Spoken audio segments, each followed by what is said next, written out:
नमस्कार। तो आज ना हम क्लास 11 कॉमर्स के सिलेबस को एकदम अच्छे से समझने वाले हैं। एक तरह से एक पूरा रोड मैप तैयार करेंगे कि आखिर पढ़ना क्या है और कैसे पढ़ना है। और देखिए, ये जो बात है ना, यही आज की हमारी पूरी चर्चा की जड़ है। सोचिए, अगर रास्ता ही गलत पकड़ लिया तो मंजिल पर कैसे पहुंचेंगे। बस वही बात सिलेबस पर भी लागू होती है। अक्सर होता यह है कि स्टूडेंट्स जोश जोश में वो चीज़ें भी पढ़ लेते हैं जो सिलेबस का हिस्सा ही नहीं है। तो चलिए आज एक एक करके मेन सब्जेक्ट्स को खंगालते हैं ताकि हमारा हर कदम बिल्कुल सही ट्रैक पर हो। ठीक है, तो सबसे पहले बात करते हैं अकाउंटेंसी की। इसे कॉमर्स की नींव कहा जाता है और ये सच भी है। तो देखते हैं कि इसका पूरा स्ट्रक्चर कैसा है। पूरा पेपर तो 100 नंबर का है, लेकिन इसमें एक छोटा सा ट्विस्ट है। 80 नंबर का तो होगा आपका फाइनल एग्जाम, और बाकी के जो 20 नंबर हैं वो प्रोजेक्ट वर्क के हैं। और ये 20 नंबर सीधे सीधे स्कूल टीचर के हाथ में होते हैं। अब जरा इस 80 नंबर की ब्रेकडाउन पर नजर डालते हैं। देखिए, 3 यूनिट्स हैं, लेकिन सबसे गौर करने वाली बात है यूनिट 2। अकेले ये यूनिट 44 नंबर की है। मतलब आधे से भी ज्यादा पेपर तो बस इसी एक यूनिट से आने वाला है। तो समझ जाइए कि इस पर कितना फोकस करना है। और पता है, यूनिट 2 के ये जो चैप्टर्स हैं ना, जर्नल, लेजर, कैश बुक, इन पर अगर पकड़ बना ली तो क्लास 12 का सफ़र एकदम मक्खन जैसा हो जाएगा। और सिर्फ 12वीं ही नहीं, आगे प्रोफेशनल कोर्सेज के लिए भी एक सॉलिड बेस तैयार हो जाता है। खासकर रेक्टिफिकेशन ऑफ एरर्स जैसा चैप्टर, इसको तो घोल के पी जाना है। चलिए, अकाउंटेंसी से आगे बढ़ते हैं और अब आते हैं इकोनॉमिक्स पर। ये सब्जेक्ट भी बड़ा मज़ेदार है और 2 हिस्सों में बटा हुआ है। और हाँ, दोनों ही हिस्से बराबर के इम्पॉर्टेंट हैं। तो इकोनॉमिक्स में 2 किताबें हैं। एक है स्टैटिस्टिक्स फॉर इकोनॉमिक्स और दूसरी है इंट्रोडक्टरी माइक्रो इकोनॉमिक्स। और मार्किंग स्कीम एकदम सीधी सादी है। 40 नंबर की स्टैट्स और 40 नंबर की माइक्रो इकोनॉमिक्स। बिल्कुल 50-50 का खेल।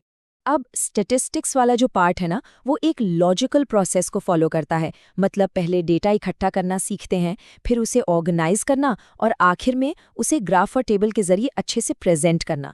स्टेप बाय स्टेप पूरा प्रोसेस है। और जब बात माइक्रो इकोनॉमिक्स की आती है तो यहाँ कहानी शुरू होती है बिल्कुल बेसिक कॉन्सेप्ट से। फिर हम धीरे धीरे कंज्यूमर और प्रोड्यूसर के बर्ताव को समझते हैं और आखिर में मार्केट के अलग अलग फॉर्म्स को जानते हैं। अच्छा, अब आते हैं बिजनेस स्टडीज पर।